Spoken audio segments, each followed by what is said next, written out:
Salam sejahtera dalam kasih Kristus. Jumpa lagi dengan saya, Pendeta Don Walandungo. Saudara, di dunia ini ada banyak ajaran sesat. Jika Anda tidak waspada, Anda bisa jatuh dan meninggalkan imanmu. Bagaimanakah cara kita menghadapi ajaran-ajaran sesat ini?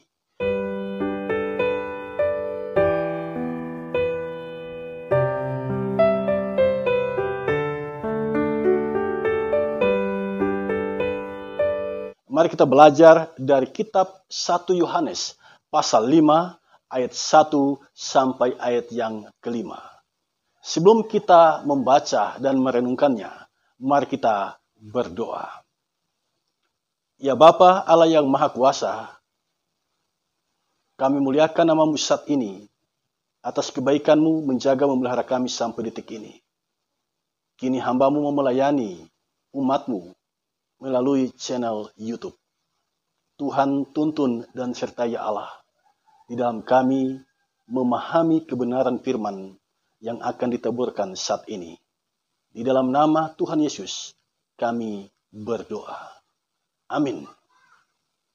Jemaat yang dikasihi Tuhan, mari kita membuka kitab 1 Yohanes pasal 5 ayat 1 sampai ayat yang kelima. Saya akan bacakan bagi kita semua. 1 Yohanes 1 ayat 5 sampai ayat yang kelima, judulnya Iman Mengalahkan Dunia. Setiap orang yang percaya bahwa Yesus adalah Kristus, lahir dari Allah, dan setiap orang yang mengasihi Dia yang melahirkan, mengasihi juga Dia yang lahir daripadanya. Inilah tandanya bahwa kita mengasihi anak-anak Allah, yaitu apabila kita mengasihi Allah serta melakukan perintah-perintahnya. Sebab inilah kasih kepada Allah, yaitu bahwa kita menuruti perintah-perintahnya. Perintah-perintahnya itu tidak berat, sebab semua yang lahir dari Allah mengalahkan dunia. Dan inilah kemenangan yang mengalahkan dunia, iman kita. Siapakah yang mengalahkan dunia selain daripada Dia yang percaya bahwa Yesus adalah anak Allah? Saudara, bagian Alkitab yang kita baca saat ini merupakan kesaksian dari Rasul Yohanes yang menulis kitab 1 Yohanes ini. Pada waktu itu dia sedang berada di kota Efesus. Pada tahun 95 Masehi, dia menulis surat 1 Yohanes ini kepada jemaat-jemaat yang berada di provinsi Asia waktu itu. Jemaat-jemaat yang dimaksud misalnya Kolose, Galatia, Efesus, Filipi, dan lain sebagainya. Jadi surat 1 Yohanes ini adalah surat edaran. Surat yang tidak dialamatkan kepada satu jemaat, tetapi surat yang dialamatkan kepada beberapa jemaat. Nah, jemaat-jemaat ini menerima kiriman surat dari Rasul Yohanes. Kita dapat mengatakan bahwa surat 1 Yohanes ini ditulis oleh Rasul Yohanes karena pertimbangan dua hal. Yang pertama, dari sisi gaya bahasa dan tema dalam kitab Injil Yohanes dengan tema dalam surat 1 Yohanes itu sama. Yang kedua, para saksi mata pada abad kedua Masehi seperti Papias, Irenaeus, Tertullianus, dan Clemens dari Alexandria bersaksi bahwa yang menulis surat 1 Yohanes adalah Rasul Yohanes. Nah, mengapa sampai Rasul Yohanes menulis surat ini? Jika kita membaca surat 1 Yohanes, kita akan tahu latar belakangnya. Ternyata ada dua hal yang melatar belakangi ditulisnya surat ini. Yang pertama, kita bisa baca dalam 1 Yohanes pasal 2 ayat 19. Ternyata ada warga jemaat yang telah meninggalkan persekutuan. Itu yang pertama. Yang kedua, ada ajaran sesat. Nah, bagaimana ajaran sesat itu? Saya akan menunjukkannya kepada kita. Yang pertama, perhatikan 1 Yohanes 2 ayat 22. Ajaran sesat itu menyangkal Yesus adalah Kristus. Jadi Yesus sebagai manusia biasa, Yesus sebagai utusan Allah, Yesus sebagai nabi, itu yang mereka percayai. Tetapi Yesus sebagai Kristus, Yesus sebagai Mesias, Yesus sebagai penyelamat, itu tidak mereka percayai. Nah, ajaran sesat ini di zaman itu disebut doketisme. Doketisme menolak keilahian Yesus dan menerima kemanusiaan Yesus. Jadi kalau sekarang ada orang yang mengajarkan bahwa Yesus itu bukan Tuhan, Yesus itu bukan Mesias, Yesus itu bukan Juru Selamat, itu bukan ajaran yang baru, bukan. Itu ajaran lama, itu cerita lama yang sudah ada pada zaman Rasul Yohanes hidup. Pada akhir abad pertama, ajaran tentang itu sudah ada. Jadi jangan terkejut, jangan panik. Ketika ada orang yang mengatakan Yesus itu cuma nabi. Yesus itu bukan Tuhan. Yesus itu manusia biasa. Dia hanya utusan Tuhan. Jangan kaget, jangan terkejut dengan ajaran yang seperti itu. Karena pada akhir abad pertama, ajaran yang semacam itu sudah ada. Ajaran yang menolak keilahian Yesus dan hanya menerima kemanusiaan Yesus. Ajaran sesat yang kedua dapat kita baca dalam 1 Yohanes 4 ayat 2. Dalam 1 Yohanes 4 ayat 2 demikian bunyinya. Demikianlah kita mengenal roh Allah. Setiap roh yang mengaku bahwa Yesus Kristus telah datang sebagai manusia berasal dari Allah. Mengapa Rasul Yohanes menulis seperti ini? Karena di zaman itu telah muncul ajaran sesat. Muncul pengajar-pengajar sesat yang mengajarkan ajaran ini, yang menyangkal Yesus Kristus telah datang sebagai manusia. Jadi firman yang telah menjadi manusia itu ditolak oleh ajaran ini. Firman yang telah menjadi manusia, dan manusia itu adalah Yesus yang mati, bangkit, naik ke surga, itu ditolak oleh ajaran ini. Yang ketiga, perhatikan pasal 2 ayat 3 sampai ayat yang keempat. Ya. Ajaran yang ketiga yang sesat adalah kita beriman kepada Yesus, tetapi soal ketaatan, soal kekudusan hidup itu tidak usah kita lakukan. Itu ajaran sesat yang ketiga. Jadi beriman sungguh-sungguh kepada Yesus itu penting, tetapi tidak usah kita mentaati Dia, tidak usah kita menjalani kehidupan kudus di hadapan Tuhan. Suatu ajaran sesat yang melanda jemaat di kala itu. Dan Rasul Yohanes terpanggil untuk menjelaskan kepada jemaat bahwa ini ajaran yang tidak benar. Mana mungkin kita beriman kepada Yesus Kristus, lalu kita tidak mentaatinya, lalu kita tidak menjalani hidup kudus di hadapannya. Pada akhirnya, Rasul Yohanes menyebut orang-orang yang mengajarkan ajaran ini dengan sebutan antikris. Jadi sebutan antikris adalah sebutan yang diberikan oleh Rasul Yohanes kepada penyesat-penyesat, kepada pengajar-pengajar palsu, nabi-nabi palsu yang berjalan keliling di zaman itu, di akhir abad pertama Masehi, yang menyangkal Yesus adalah Kristus, yang menyangkal Yesus Kristus telah datang sebagai manusia, yang menolak menjalani kehidupan yang taat kepada Yesus dan menjalani kehidupan yang kudus di hadapan Yesus. Nah, dalam bacaan kita saat ini ada dua ajaran sesat yang dapat kita temukan di sini. Perhatikan ayat 1 dari 1 Yohanes pasal 5. Setiap orang yang percaya bahwa Yesus adalah Kristus lahir dari Allah. Jadi jika engkau lahir dari Allah, tandanya adalah engkau percaya Yesus adalah Kristus. Kalau engkau hanya percaya kemanusiaan Yesus, dan engkau tidak percaya Dia adalah Kristus, Dia adalah Mesias, Dia adalah yang diurapi, Dia adalah penyelamat, Dia adalah Tuhan. Jika engkau tidak percaya tentang hal itu, engkau tidak berasal dari Allah. Engkau tidak berasal dari Allah. Yang berasal dari Allah itu, dia mengimani Yesus adalah manusia, sekaligus Mesias, sekaligus penyelamat, sekaligus Allah itu sendiri.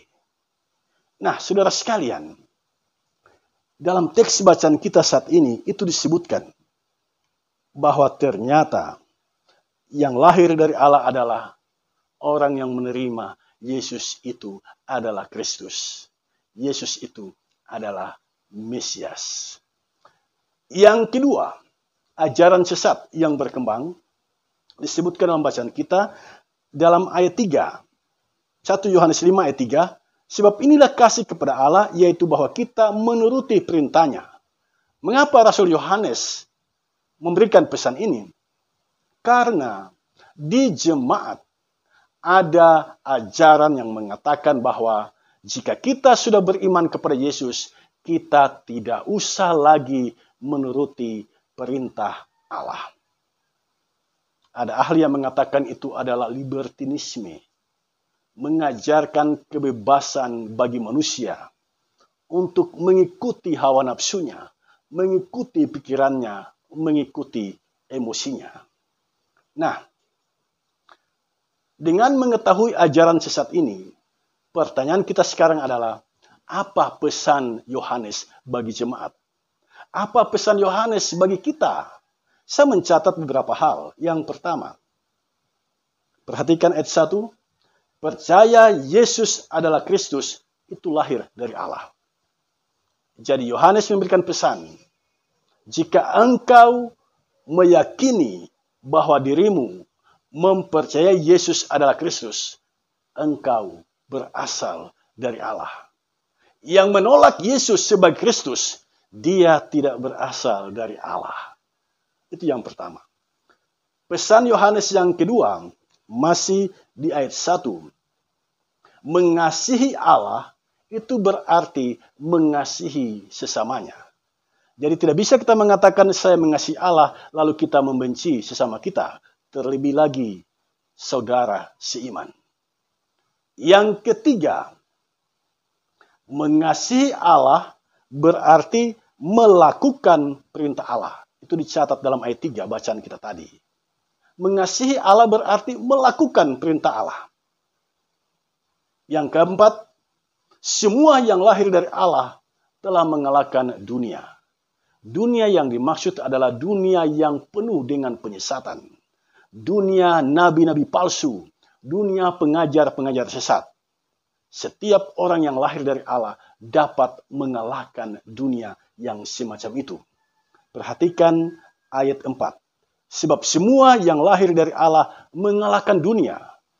Dan inilah kemenangan yang mengalahkan dunia, iman kita. Jadi dalam hal menghadapi pengajar sesat, kuatkan, teguhkan iman harap kita. Itu 4 hal yang disampaikan oleh Yohanes kepada kita sebagai pesan dari Yohanes kepada kita. Nah, sekarang, apa relevansi kebenaran firman Tuhan ini bagi kita?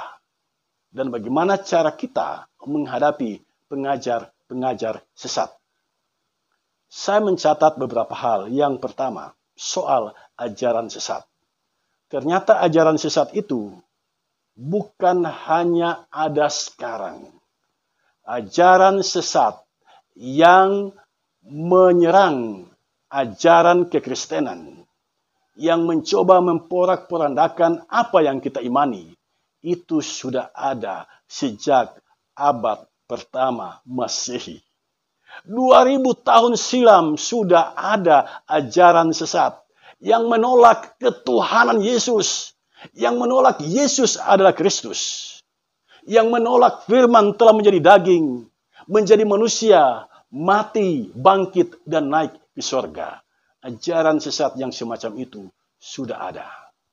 Pertanyaan kita sekarang adalah, apakah di era modern ini, adakah ajaran-ajaran sesat yang seperti itu? Jawabannya ada. Sampai saat ini, sampai di abad ke-21 ini, masih banyak berkembang ajaran sesat ini. Ajaran sesat di akhir abad pertama.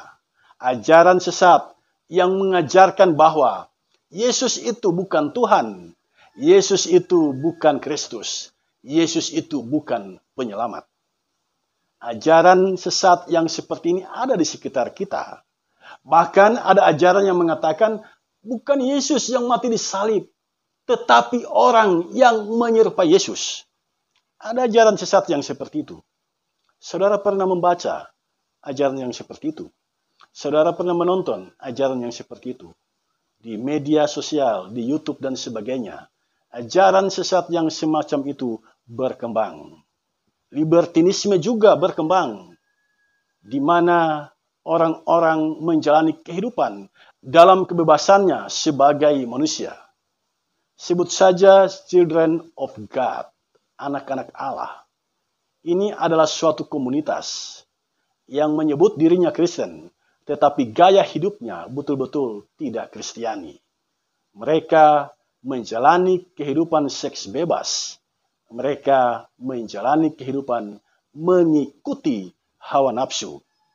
Dan ada ajaran sesat yang lain yang memandang Yesus itu bukan Allah. Yesus dan Roh Kudus itu adalah ciptaan Allah. Apakah ajaran sesat yang seperti ini nanti muncul di abad ini? Tidak, saudara sekalian. Sejak abad keempat telah muncul Arius dengan ajarannya bahwa Yesus itu adalah ciptaan Allah yang paling sulung. Roh Kudus itu adalah ciptaan Allah. Dan karena itu muncul pengakuan iman Nisea Konstantinopel untuk membendung ajaran-ajaran sesat yang sedemikian ini. Nah, bagaimana cara kita menghadapi ajaran sesat ini? Firman Tuhan saat ini menguatkan, meneguhkan iman harap kita. Marilah kita berimajinasi. Sejak akhir abad pertama sudah muncul ajaran-ajaran sesat. Nah, apakah pengikut Kristus semakin berkurang? Apakah kekristenan tumbang dengan hadirnya ajaran-ajaran sesat ini? Tidak, saudara sekalian. Semakin dihambat, dia semakin merambat. Kekristenan tidak mati, kekristenan tidak musnah, kekristenan tidak lenyap. Tetapi kekristenan semakin bangkit, berkembang, dan jaya.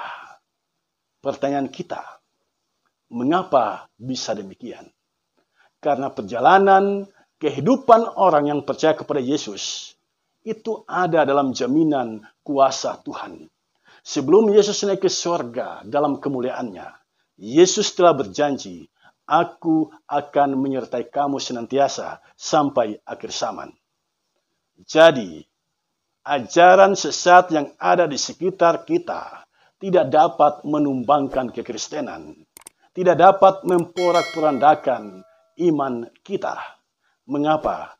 Karena ada Roh Kudus yang menyertai kita. Inilah sikap pertama kita dalam menghadapi ajaran sesat. Kita harus meyakini ada Roh Kudus dalam diri kita. Roh Kudus yang menolong kita, memampukan kita untuk bertahan menghadapi ajaran-ajaran sesat di sekitar kita. Haleluya. Beri kemuliaan untuk Tuhan yang senantiasa menuntun kita, memproteksi kita, melindungi kita dari ajaran-ajaran sesat. Nah, yang kedua, hiduplah dalam iman dan peliharalah iman. Itu cara kedua untuk menghadapi ajaran sesat. Hiduplah dalam iman dan peliharalah iman. Iman adalah kekuatan menghadapi ajaran sesat. Sebab pengajar-pengajar sesat, sasarannya adalah pengikut Kristus. Dan tujuan mereka adalah menghancurkan iman kita. Jadi kalau kita hidup dalam iman dan memelihara iman kita, pengajar-pengajar sesat tidak dapat mempengaruhi kita.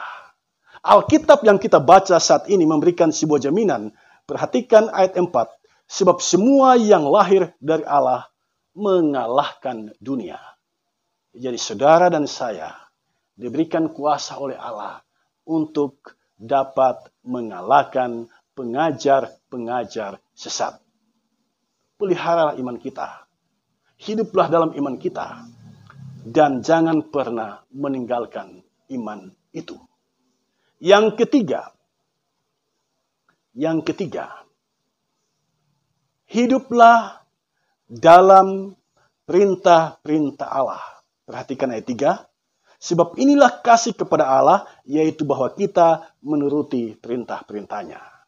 Perintah-perintah Tuhan terangkum dalam 2 hukum kasih. Kasih kepada Allah dan kasih kepada manusia. Jadi dalam menjalani kehidupan, menghadapi ajaran-ajaran sesat, ingatlah hukum kasih. Selama engkau hidup, kasihilah Allah dengan segenap hatimu, dengan segenap jiwamu, dengan segenap kekuatanmu, dengan segenap akal budimu. Kasihilah dia. Dan kasihilah sesamamu manusia seperti dirimu sendiri. Jika engkau menjalani kehidupan yang sedemikian ini, engkau pasti kokoh kuat. Engkau tetap hidup di dalam Kristus dan tidak ada seorang pun yang dapat menggoyahkan keyakinan imanmu. Terpujilah Kristus dengan firman-Nya. Amin.